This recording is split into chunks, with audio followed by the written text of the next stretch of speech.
beautiful campus, 14,000 students. Look, it's a great setting and good location for us. Yeah. How productive has this week just been for you, Mike, and the staff getting around the country like that?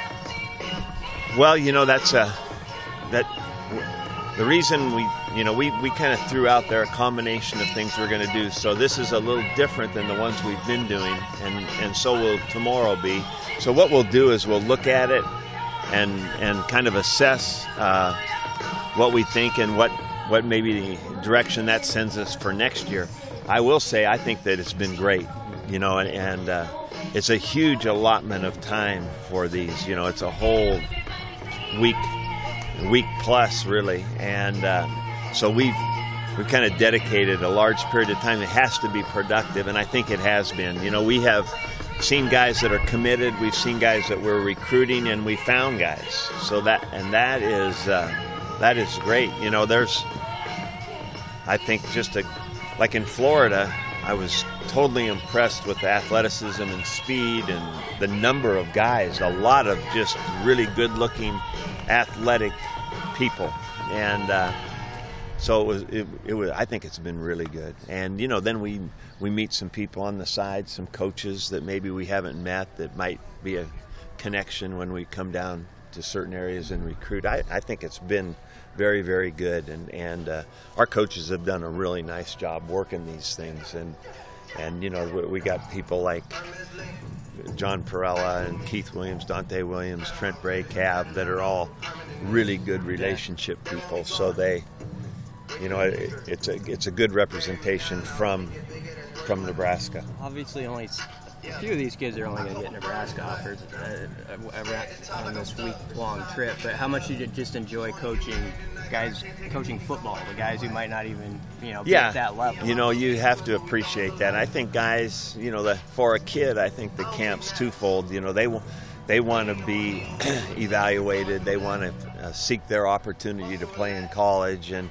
so it is a good opportunity for them to showcase themselves. And my guess is that, a lot of them will find that niche somewhere along the way. And the other thing that you hope that they get out of these camps is a little bit more football stuff. That somebody along the way, I know our coaches can do it, is teach them a little bit more about technique that they'll use, and so I think when you go back to the old-fashioned deal about why you go to camps, which is to learn how to be a little better player, no matter what sport it is, I think that we still have to remember that.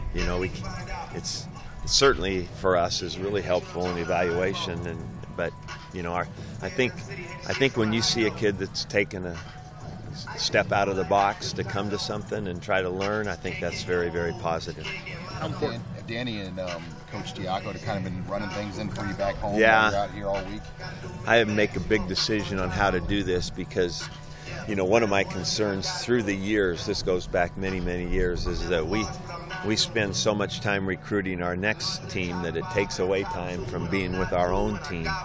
And so what we'd started a year ago and have put in place, it's actually easier this year because we're more confined to 1 week, where last year we were spread out a little bit longer. But I've made sure we have left some coaches back at home to work with our team during the off-season program, which the rules opened up a couple of years ago where our coaches could do that. So you'd be remiss, I think, in not taking advantage of that. So we've got guys back home working with our players, and then we've got guys on the road that are evaluating for our next team.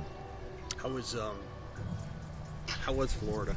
I mean, you mentioned you saw a lot of guys. I know you recruit there anyway, but did those camps kind of reinforce a desire to do even more work down there? Yes, it absolutely did. I think that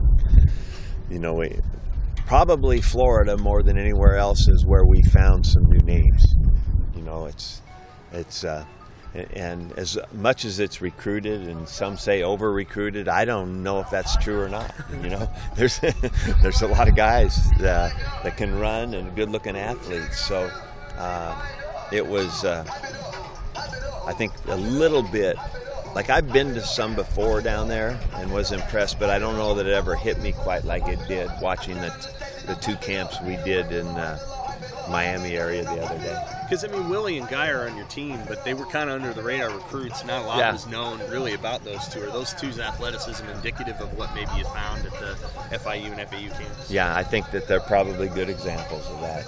And there are guys that were really, really impressive athletically that aren't necessarily at the top of all the recruiting boards right there in those camps. So, you know, I think that, you know, there are those guys from some of those higher profile high schools down there that are easy to spot and are being recruited probably nationally, but I think there's a lot of other really, really good football players that are down there, or at least really good athletes. You know, the next step now, we see these guys in shorts and t-shirts and it's wow, but, you know, then you go back to the film evaluation and all that stuff. But there are some kind of common denominators for, you know, because we're talking a lot about receivers, defensive backs, running backs, linebackers that, you know, the kind of the bottom line going into the evaluation is that athleticism. So you get a pretty good base level of, wow, this guy has all those tools to be able to play. And then you hope you can confirm that with some film. But it's been very good that way. How do you feel about the footprint you've been able to make here in this state?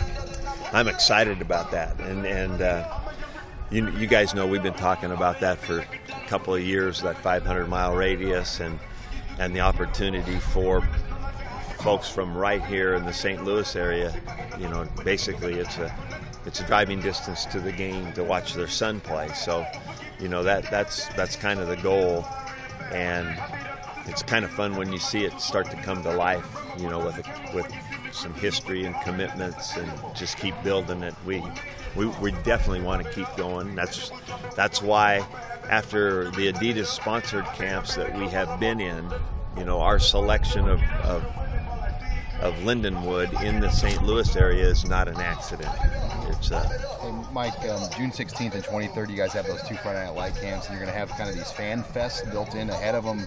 Yeah. Whose idea was that to kind of open that up? And I mean, what are you expecting now, knowing that you're going to have free food and activities to kind of open the door for fans to come in the next 2 Fridays? Well, you know, I think that really 2 separate events, you know, that one that kind of department wanted to put on, and of course we wanted to put on the Friday Night Lights, and I think that's kind of what you see in Lincoln quite often, is people take advantage of different opportunities. So if they got an opportunity to go to a fan day, and then you got an opportunity to go see the Friday Night Lights and see some of these future Huskers, that's a pretty good day for a Husker fan. Hey, do you? I know the final recruiting rankings, you know, will be what they are. But when you see your name, you know, Nebraska in that top 10 for weeks on end, how good does that make you feel about not only the way you guys have started, but maybe the brand and how it's getting out there a little bit? Well, I think that's really, really a good thing. You know, I think that we could have a group of people and argue about the importance of the rankings forever, but you know, the fact that we are being able to recruit and get committed some of these guys that, you know, that have that kind of recognition around the country, I think that shows very well for Nebraska, and I think it's a good also kind of a confirmation of what work our coaches are doing out there in the recruiting world. You know, this thing is you know, about the place, and you know, we've got so many great things to talk about when we talk about Nebraska, but we also know that a big part of recruiting is relationship building and trust building, and so the combination of the two has been good, and for us, you know, to have that kind of ranking at this time is just a little bit more of affirmation that we're on the right track. Well, when you go to a new place, though, I mean, how long is it going to take you to get that brand built and understand how to kind of build those relationships? Well, you got to remember the history of the brand for college football people. It's pretty easy that way. You know, our big goal in life is to bring that back as far as on the field and where we want to go with championships and that kind of play. So, you know, it's the recognition, the Threads of Nebraska are amazing.